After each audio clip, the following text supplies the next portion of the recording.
तुकोबराय जर भंडारा डोंगरावर किंवा भामचंद्रावर गेल्या तर त्यांची पत्नी त्यांच्याकरता भाकर घेऊन त्या ठिकाणी जात होत्या. आताचा जर नवरा बिना कामाधंद्याचा जर कुठे गेला, तुमचा नवरा जर बिना कामाधंद्याचा 2 दिवस घराच्या बाहेर गेला, तुम्ही त्याला भाकर नेऊन देताल का काय करता?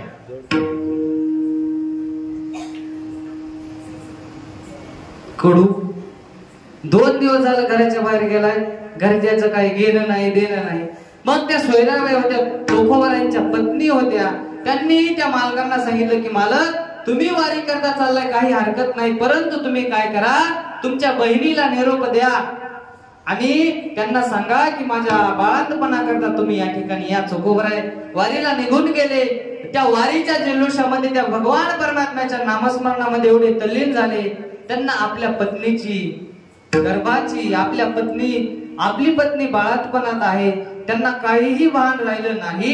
पण जो भगवान परमात्मा आहे, जो करुणा निधान आहे, त्या भगवान परमात्म्याला दया आली आणि त्या भगवान परमात्म्याने लगेच त्या तुकोबरायांच्या बहिणीचं रूप घेतलं आणि तुकोबरायांच्या घरी गेले आणि गेल्यानंतर दार वाजवलं.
भगवान परमात्म्यानं तुकोबरायांच्या बहिणीचं रूप घेतलं आणि त्या ठिकाणी गेले आणि सोयराबाईंचं बाळंतपण केलं आणि बाळंतपणामध्ये त्यांचे बाळा ते धुतले.